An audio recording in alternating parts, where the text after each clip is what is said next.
ایک حدیث پیش کی جاتی ہے کہ امام زمانہ علیہ السلام جب تشریف لائیں گے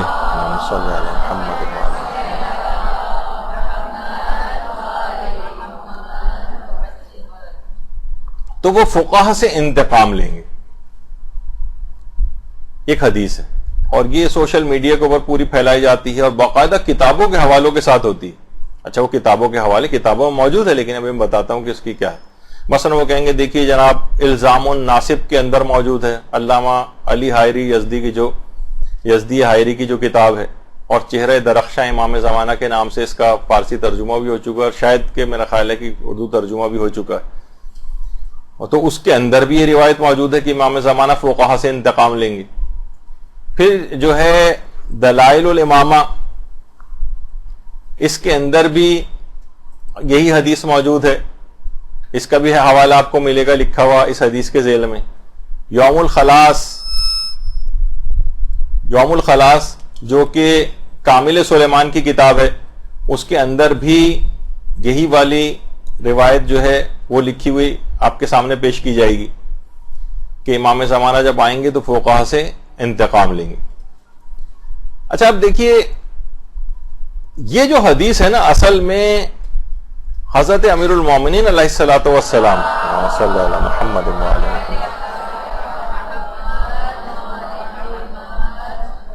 ان سے منسوب ایک خطبہ ہے جس کا نام ہے خطبۃ البیان. خطبہ البیان امیر المومنین سے منسوب خطبہ ہے جو غالی حضرات بہت زیادہ ابھی میں آپ اس کے مندرجات آپ کو بتاتا ہوں کہ بہت زیادہ پیش کیا جاتا ہے. یہ دیکھیے امیر المومنین نے مثلا یہ جملے اس کے اندر ارشاد فرمائے. اس خطبے کا یہ ٹکڑا ہے کہ حضرت امیر المومنین سے جو منسوب ہے کہ اذا خرج القائم ينتقم من اہل الفتوى فی الدین لما لا يعلمون. امام زمانہ جب قیام کریں گے تو وہ دین میں فتویٰ دینے والوں سے انتقام لیں گے اور یہ وہ افراد ہوں گے لما لا یعلمون کہ جو کہ علم نہیں رکھتے تھے اور فتویٰ دیتے تھے. اچھا یہ والا جو جملہ ہے یہ اس طور پر بھی پیش کیا جاتا ہے لیکن اصلاً یہ امیر المومنین کے کلمات ہیں یعنی ان سے منسوب کہ جو خطبہ البیان ہے اس کا ایک ٹکڑا ہے. اچھا پھر امام نے آگے بھی فرمایا کہ وائے ہو ان پر اور ان کے ماننے والوں پر کیا دین ناقص ہے جسے یہ لوگ کامل کرتے ہیں یا اس میں کوئی کجی ہے ناانصافی جسے یہ لوگ درست کریں گے. تو یہ خطبہ حضرت امیر المومنین سے منسوب ہے اور اس کے 3 ورژنز ہیں اس خطبے کے. دیکھیے ذرا آپ کو تھوڑا سا سمجھنا پڑے گا. یہ بہت زیادہ آپ کے گھروں کے اندر بھی یہ چیز آہستہ آہستہ آئے گی. بہت سی خواتین ذاکرات بھی اس خطبے کے مندرجات کو پڑھتی ہیں تو آج اس کے متعلق بھی یہ چیز آپ کی حل ہو جائے تو آپ کے لیے آئندہ سہولت ہو جائے گی. 3 ورژنز ہیں اس خطبے کے یعنی 3 نسخے ہیں 3 متون ہیں یا متن پائے جاتے ہیں. اچھا یہ 3 طریقوں سے نقل ہوا ہے. 2 کا تو مصدر پتہ ہی نہیں کہ یہ آیا کہاں سے اور ایک جو ہے وہ اہل سنت کے کالم محمد ابن طلحہ شافعی یعنی سنی ماخذ ہے اس کا جو کہ کسی بھی طور پر استناد کے قابل نہیں. یعنی 3 طرح سے یہ خطبہ نقل ہوا ہے. تینوں کی سند ثابت نہیں. اس خطبے کی سند ہی ثابت نہیں کیونکہ اس میں بعض ایسے عقائد کا بیان بھی ہے. کیونکہ عقائد کے اندر آپ کو پتا ہے کہ یعنی صحیح حدیث ہونی چاہیے. شیعہ راوی اس کو بیان کریں وہ عادل بھی ہوں تب ان کی بات عقائد کے اندر مانی جائے گی. اور اس کے اندر عقائد کے متعلق یعنی عقائد میں بہت سے بنیادی عقائد کو ڈھا دیا گیا اس خطبے کے اندر. اس کی ایک تو سند ثابت نہیں ہے. دوسرا ہے کہ اس خطبے کے جو راوی ہیں وہ عبداللہ ابن مسعود ایک صحابی ہیں اور یہ خطبہ یعنی جو اس میں ملتا ہے روایات میں کہ خطبہ جو منسوب ہے امیر المومنین سے یہ 40 ہجری میں حضرت امیر کی شہادت سے کچھ دن پہلے ہی دیا گیا تھا. یعنی اس لحاظ سے کہا جا سکتا ہے کہ سب سے آخری خطبہ ہے یہ کہ جو امیر المومنین نے دیا ہے جس کی نسبت امیر المومنین سے دی جاتی ہے 40 ہجری. جبکہ عبداللہ ابن مسعود 33 ہجری میں انتقال کر چکے تھے. تو انہوں نے 7 سال بعد انتقال کے بعد آ کر اس خطبے کو کیسے روایت کر لیا؟ سب سے پہلے تو یہاں سے اس کا بات ختم ہو جاتی، عبداللہ ابن مسعود. اچھا، پھر اس کے یعنی یہ خطبہ جو ہے آیت اللہ سید جعفر مرتضی عاملی، جو آیت اللہ شبیری زنجانی کے ساتھ بیٹھے ہوئے آپ کو نظر آ رہے ہیں، انہوں نے اس خطبے کی تحقیق پر ایک پوری کتاب لکھی، خطبۃ البیان فی المیزان. پوری کتاب لکھی اور اس میں ہر طرح سے ثابت کیا ہے کہ یہ خطبہ بالکل ناقابل اعتبار ہے. اور ہمارے جو بہت ہی رجالی علماء کے اندر آیت اللہ بلکہ جو محدث بھی تھے اور کتابوں کے اوپر سب سے زیادہ کتاب شناس جن کو کہا جاتا ہے، وہ آغا بزرگ تہرانی. آغا بزرگ تہرانی ان کی کتاب ہے الذریعہ الی تصانیف الشیعہ. اس میں آغا بزرگ تہرانی نے کہا کہ اس خطبے میں اتنی غلط تراکیب استعمال ہوئی ہیں، لغویہ اور صرف و نحو کی اتنی زیادہ غلطیاں ہیں کہ حضرت امیر المومنین جیسے فصیح و بلیغ شخص صاحب نہج البلاغہ کے لیے اس کا صدور محال ہے. یعنی امیر المومنین جیسا فصیح و بلیغ شخص اتنی غلطیاں خطبے کے اندر کرے، پاسبل ہی نہیں. اس کے معنی بھی یہ ہوئے کہ یہ اس لحاظ سے ناقابل اعتبار خطبہ. پھر اس کے اگر متن کو بھی اگر ہم پڑھیں اس خطبے کے تو اس میں دیکھیے کیا ہے. اس خطبے میں علم نہ رکھنے کے باوجود فتویٰ دینے والوں کی مذمت ہے. یعنی علم نہیں ہے پھر فتویٰ، لما لا یعلمون، یعنی کن لوگوں سے انتقام لیں گے جن کے پاس علم ہی نہیں ہوتا. کوئی بھی جاہل شخص وہ فتویٰ دینے لگے، اگر اس سے امام انتقام لیں گے. بالفرض اگر ہم اس خطبے کو صحیح مان بھی لیں تو یہ جاہل افراد کے جو علم نہیں رکھتے ہیں وہ اگر فتویٰ بازی کا کوئی کام کریں گے تو امیر المومنین ان سے آ کر انتقام لیں گے. تو لیکن جو دین میں فقیہ ہیں، پڑھے لکھے افراد ہیں، ان سب بلکہ دنیا میں سب سے زیادہ جو جن کی ہم عالم سمجھ کے تحقیق کرتے ہیں، ان کا علم تو دنیا میں سب سے زیادہ ہوتا ہے. تو ان کی مذمت خود بخود اس لائن میں لما لا یعلمون، جو علم نہیں رکھتے تھے اس کے باوجود فتویٰ دیتے تھے، ان کی مذمت اس کے اندر کی گئی. تو اس میں بھی دیکھیے اس طرح سے کہ یہ تو جاہلوں کا یعنی ان افراد کا ہے جو طریقہ اہل بیت سے ہٹ کر ہیں، جو ائمہ معصومین کی حدیثوں کو لیتے ہی نہیں ہیں. آپ دیکھیں نا کتنے مسلمان غیر شیعہ مسلمان فقیہ ایسے ہیں کہ جو ائمہ اہل بیت سے روایات کو یکسر لیتے ہی نہیں اپنے فقہی مسائل کے استنباط کے لیے. تو یقیناً اس طرح کے بہت سے خطبے اگر کسی جگہوں پہ الگ الگ ائمہ نے جو جہاں ہم آگے چل کے جب ہماری گفتگو آئیں گی تو اس میں آئے گا کہ جہاں پر ان افراد کی اور ان علماء کی مذمت کی ہے، اس سے زیادہ تر وہ غیر شیعہ فقیہ حضرات جو ہیں وہ مخاطب ہیں امام کے، جو کہ ائمہ کی احادیث سے ہٹ کر اپنے ذاتی جو نظریات ہیں اور قیاسات ہیں اس کے اوپر فتویٰ دیتے ہیں. ان کی مذمت کی گئی. اچھا، کچھ علماء ایسے ہیں کہ جو بہرحال جو خطبۃ البیان کو کہتے ہیں، بالفرض اگر اس کی سند صحیح ثابت بھی ہو جائے تو اس کے اندر جو باتیں کہی گئی ہیں نا اس کی ہم کچھ تعویل کریں گے. وہ تعویل کرنے والے علماء بھی الگ ہیں، لیکن اکثریت جو ہے جو بڑے بڑے فقہا کی، یعنی خطبۃ البیان کے متعلق جو علماء کے فتاوے ہیں اس کے اوپر پوری کتابیں لکھی گئیں. اور اگر آپ اس لحاظ سے دیکھیں کہ آیت اللہ سیستانی سے بھی خطبۃ البیان کے متعلق پوچھا گیا کہ اس کے متعلق آپ کی کیا رائے ہے، تو آیت اللہ سیستانی نے بھی اس سلسلے میں یہی بات بیان فرمائی کہ فالظاہر انہ لا اساس لہا، ظاہر یہ ہے کہ خطبہ البیان کی کوئی اساس اور بنیاد ہی نہیں. باقاعدہ آیت اللہ سیستانی نے اپنے فتویٰ کے اندر بھی یہ چیز بیان کی. آیت اللہ شیخ جواد تبریزی ان سے پوچھا گیا کہ آپ کا اس متعلق کیا رائے ہے، تو انہوں نے بھی یہی والی بات کہی کہ ہمارے نزدیک اس خطبے کی سند امیر المومنین سے یعنی ثابت نہیں ہے، یہ خطبہ ان کے نزدیک ثابت نہیں. آیت اللہ حافظ بشیر نجفی سے جب پوچھا گیا انہوں نے بھی یہی بات کہی کہ خطبہ ہمارے نزدیک ثابت نہیں کہ امیر المومنین نے ارشاد فرمایا. اسی طریقے سے آیت اللہ خوئی سے بھی جب پوچھا گیا کہ اس خطبے کی جو امیر المومنین سے منسوب ہے اس کے متعلق آپ کی رائے کیا ہے، تو آپ نے بھی فرمایا لا اساس لہا، اس کی کوئی اساس اور کوئی بنیاد نہیں. آیت اللہ خوئی کا بھی یہ جملہ ہے. آیت اللہ فاضل لنکرانی سے پوچھا گیا تو انہوں نے بھی یہی بات کہی کہ ہم نے کسی بھی معتبر کتب شیعہ کے اندر اس خطبے کو نہیں دیکھا ہے، اور اس کے مضامین بھی جو دین کے جو علوم ہیں اور جو باتیں ہیں اور حقائق ہیں ان سے بالکل مماثلت نہیں رکھتے ہیں، اور بہت سے کلمات تو ایسے ہیں جس میں توحیدی کو باطل جو ہے وہ کر دیا گیا ہے. اور یہ بہت امیر المومنین جیسے کمال عرفان اور معرفت رکھنے والے، جو پروردگار کی معرفت رکھنے والے سے بہت بعید ہے. بھی میں چند مثالیں دوں گا کہ اس کے اندر کیا ہے جو عام طور پہ پیش کی جاتی ہیں. تو اور کسی کو دیکھنا ہو تو فرماتے ہیں کہ توحید جو نہج البلاغہ کے اندر امیر المومنین نے بیان کی، اس سے تو بالکل ہی، یعنی اس میں اس خطبے میں تو ایک لحاظ سے توحید پر ہی ہاتھ صاف کر دیا گیا. اچھا ایسا کیوں ہوا اس خطبے کے اندر؟ پھر اس کے بعد آیت اللہ سعید الحکیم سے بھی یہ بات پوچھی گئی. انہوں نے بھی کہا کہ کسی معتبر طریقے سے خطبہ ثابت نہیں ہے کہ یہ امیر المومنین نے ارشاد فرمایا.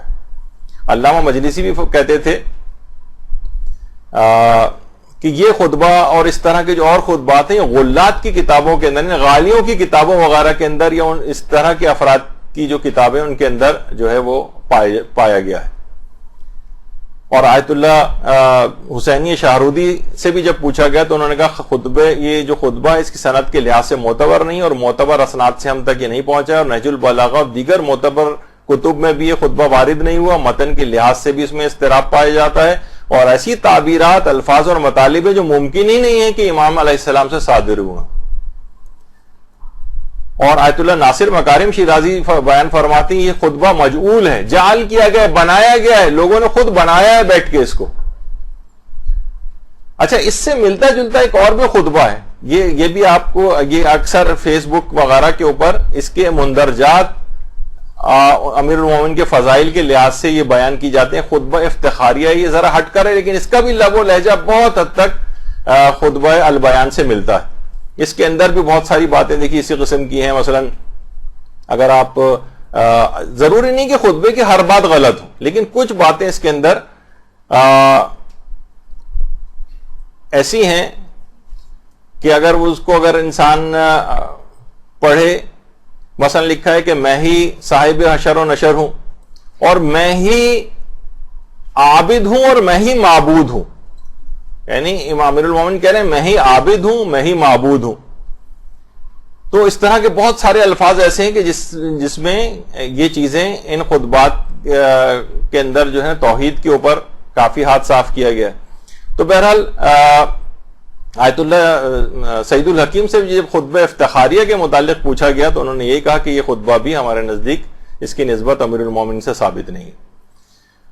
تو اچھا اب یہ جو خطبہ ہے الزام الناصب کے اندر، اس کے 3 ورژن، جس میں ہم نے کہا کہ اس میں حضرت عبداللہ ابن مسعود کی بات آئی ہے کہ تو خلافت، یہ خطبہ امیر المومنین نے ایک روایت میں کہ بصرہ میں ارشاد فرمایا ہے. اور ابن مسعود جو تھے، عبداللہ ابن مسعود، یہ تو بہت پہلے، کیونکہ عبداللہ ابن مسعود کا جملہ یہ ہے کہ جب امیر المومنین کو خلافت ملی تو آپ بصرے میں تشریف لائے اور جامع مسجد میں ممبر پر انہوں نے خطبہ دیا، اور ایسا خطبہ امیر المومنین نے ارشاد فرمایا کہ عقل و افکار پر حیرتوں کے پہاڑ ٹوٹ پڑے. یہ ان کا جملہ ہے. عبداللہ ابن مسعود نے کیسے کہہ دیا جبکہ 7 سال پہلے عبداللہ ابن مسعود انتقال کر چکے تھے، اس وقت زندہ ہی نہیں تھے. خطبہ 40 ہجری میں جو ہے وہ امیر المومنین نے سے منسوب ہے. اچھا اس خطبے میں بہت ساری باتیں ایسی ہیں جو صحیح احادیث کے بھی خلاف ہیں.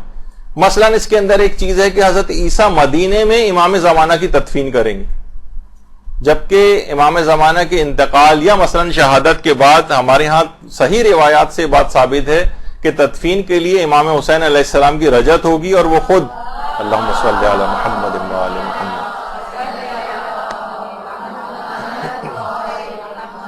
اور وہ خود آ کر ان کی تدفین کریں گے. ان کا غسل، کفن، دفن، حنوط وغیرہ یہ سب امام حسین علیہ السلام آ کر کریں گے. تو اس لحاظ سے بھی یہ اس کے اندر جو مندرجات ہیں کہ حضرت عیسیٰ مدینے میں امام زمانہ کی تدفین کریں گے، تو یہ ان تمام روایت سے ٹکرانے والی بات ہے کہ جو کہ اس سے بھی پتہ چلتا ہے کہ یہ بات ایسے ہی اس کے اندر داخل کی گئی. پھر ایک جگہ پہ خود امیر المومنین نے خطبے میں کہا کہ میں ہی انجیل ہوں، یعنی یہ بھی نہ سمجھ میں آنے والی بات ہے. اور کچھ شخصیات ایسی ہیں جو الزام الناصب کے اندر باقاعدہ اس خطبے کے اندر ان شخصیات کا تذکرہ ہے. مثلا حضرت سلمان فارسی کا تذکرہ، جملہ ہے اس خطبے کا کہ پھر امیر المومنین سلمان فارسی کی طرف متوجہ ہوئے.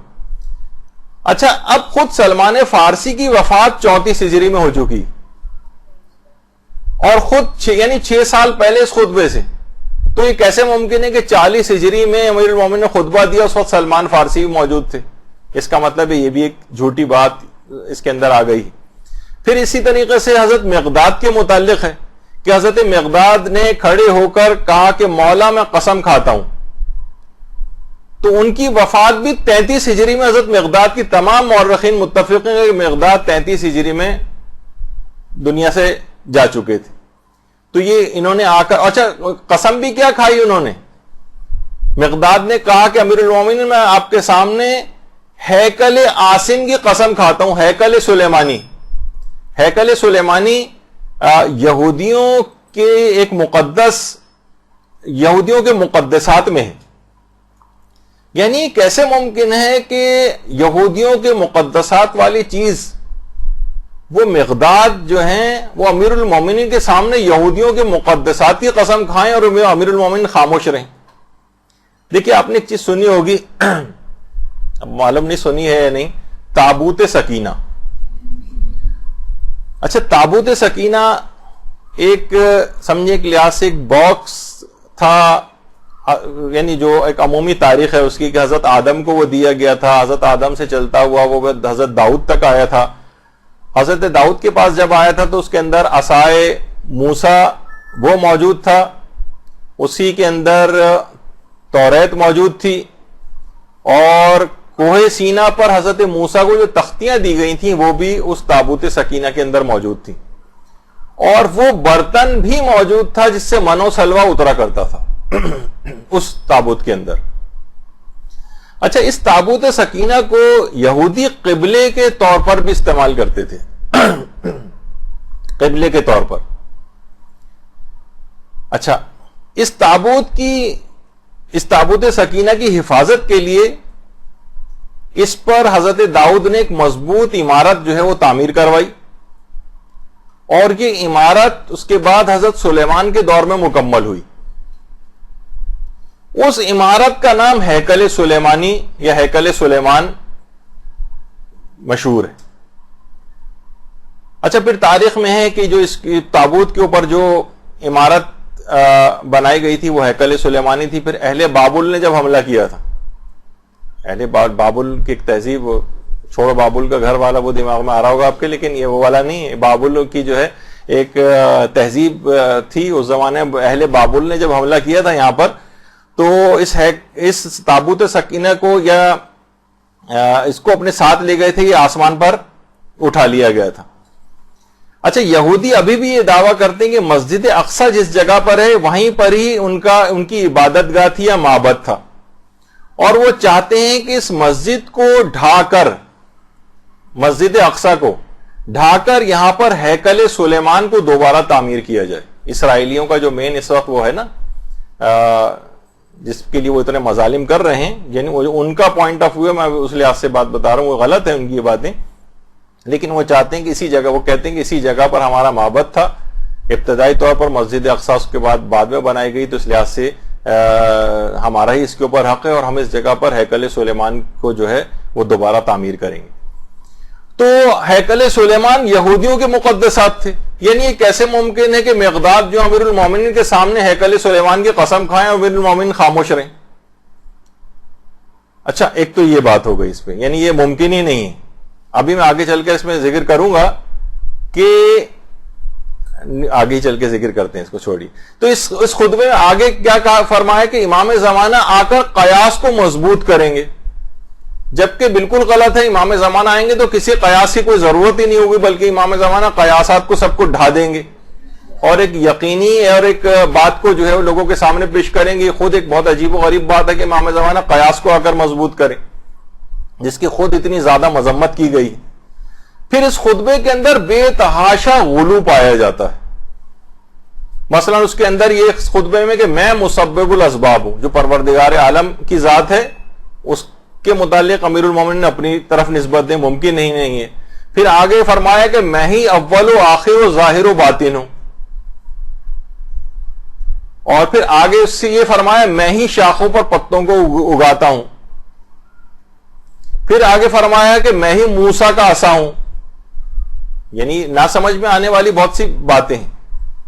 اور یہ بھی کہا کہ میں ہی آدم اول ہوں، میں ہی نوح اول ہوں، میں ہی بادلوں کو پیدا کرنے والا ہوں، اور پھر فرمایا کہ میں ہی زمین کو بچھانے والا ہوں، میں ہی آسمانوں کو بلند کرنے والا ہوں، میں ہی مومنین کو قبور سے نکالنے والا ہوں.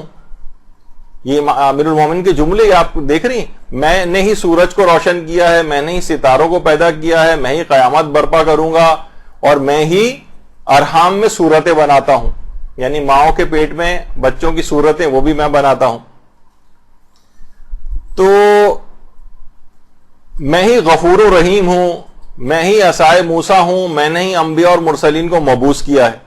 یا بے تحاشا اس کے اوپر دیکھیں گے سوشل میڈیا کے اوپر خطبہ البیان کے بہت سارے مندرجات اور خطبہ افتخاریہ کے، وہ آپ کے سامنے ابھی جن کے متعلق آپ نے تمام علماء کے بیانات سنے کہ بالکل بے اساس خطبہ ہے، اور اس کے اندر جتنی باتیں اس طرح کی ہیں، اور بہت سی اس طرح کی بھی چیزیں ہیں کہ میں ہی یہ بھی دیکھیں سوشل میڈیا کی ایک پوسٹ ہے، میں ہی سجدوں کا در ہوں، یعنی میری در پہ ہی جو لوگ آ کر سجدہ کریں. اور بہت سے جملے ایسے ہیں کہ عربی کے ساتھ ساتھ فارسی بھی مکس ہو گئی ہے. کیا نا کیوان الامکان، میں ہی عالم ممکنات کا ذہول ہوں، یعنی اس میں فارسی بھی آ گئی ہے. اسی طریقے سے مثلا علماء فرماتے ہیں اس خطبے میں 20 عربی قواعدی غلطیاں، 20. اچھا، اس میں 3 خطبے ہیں. پہلا خطبہ البیان، دوسرا خطبہ البیان، تیسرا خطبہ البیان. ایک ہی خطبہ ہے لیکن 3 الگ الگ طریقوں سے. یقیناً خطبہ ایک ہی دیا گیا ہے لیکن تینوں خطبوں کے الفاظ ایک دوسرے سے کافی حد تک الگ الگ بھی ہیں. اس کا مطلب ہے کہ کوئی سا ایک خطبہ صحیح ہے تو 2 خطبے غلط ہیں، تو تینوں میں کون سا والا صحیح ہے یہ آپ پھر بیان، تو اس کا مطلب ہے تینوں ہی اس لحاظ سے مشکوک بھی ہو جاتے ہیں متن کے اعتبار سے بھی. اچھا، پھر یہ خطبہ دیا کیا کہاں گیا؟ کہیں یہ کہ خطبہ بصرہ میں دیا گیا، کہیں پر ہے کہ کوفے کے منبر پہ آپ نے ارشاد فرمایا، یعنی یہ اس کے اندر بھی اتنی زیادہ شکوک و شبہات ہیں.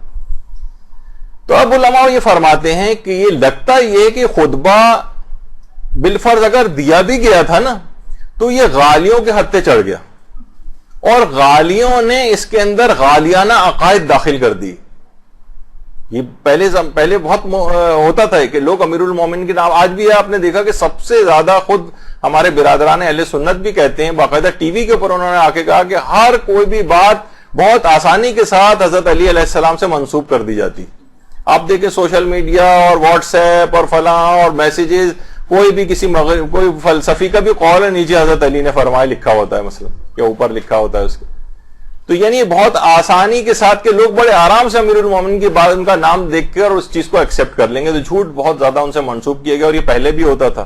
تو یہ خطبہ غلات کے ہاتھوں جو ہے وہ لگ گیا، بلکہ علماء نے کہا نہ صرف غلات نے اپنی چیزیں اس میں شامل کی، بلکہ باطنیہ جو فرقہ اور صوفیہ ہے انہوں نے، اور یہود و نصارہ سے بھی تحریف شدہ ہے کہ وہ مثلا کہہ رہے ہیں ہیکل سلیمانی کی قسم، اور میں ہی عصائے موسیٰ ہوں، اور میں ہی انجیل ہوں. یعنی یہودی، عیسائی، غالیوں اور صوفیہ سب نے اپنی اپنی چیزیں اس کے اندر بھر دی. تو اس لحاظ سے یہ آپ نے دیکھا کہ یہ جو ایک خطبہ ہے یہ سند اور متن دونوں کے اعتبار سے خطبہ بالکل بے اعتبار ہے. اس طرح کی بہت سی پوسٹیں بھی آپ کے پاس ہیں. اسی خطبے میں سے وہ والی لائن نکالی جاتی کہ امیر المومنین ان فتویٰ دین میں فتویٰ دینے والوں سے انتقام لیں گے کہ جنہوں نے علم کے بغیر فتویٰ دیا. تو اگر لفظ بھی اس میں الفاظ بھی اگر پڑھ لیں تو اس کے اندر بھی واضح طور پر یہ ہے کہ جو علم نہیں رکھتے وہ ان سے امیر المومنین انتقام لیں گے، نہ کہ علم رکھنے والوں سے. اور دوسرا سند اور متن کے اعتبار سے بھی آپ نے دیکھا کہ ہر لحاظ سے یہ خطبہ جعلی طور پر، تو اس کے اندر علماء اور فقہا کے خلاف بھی چیزیں ڈال دی گئی ہیں تاکہ لوگ اپنے علماء اور فقہا سے بھی جو ہے وہ بدظن ہو جائیں. تو یہ اس لحاظ سے خطبہ البیان کی بات یا خطبہ افتخاریہ وغیرہ کی. اچھا، کچھ چیزیں اس میں اچھی بھی ہیں. تو بہت سے علماء کا یہ بھی نظریہ کہ ظاہر ہے بہت سی چیزیں مثلا اچھی بیان ہوئی ہیں تو اچھی والی چیزوں کو وہ تو پہلے سے ثابت شدہ ہے، لیکن جہاں یہ چیز آ گئی جس نے پورا خلط ملط ہو گئی اس کے اندر آ کر، تو ان جو عقائد اسلامی سے ٹکرانے والی چیزیں ہیں ان سب کو آپ چھوڑ دیں گے، اور بہتر ہے کہ اس پورے خطبے ہی کو ناقابل اعتبار سمجھیں گے. برحمتك يا أرحم الراحمين وصلى الله على محمد وآله الطاهرين.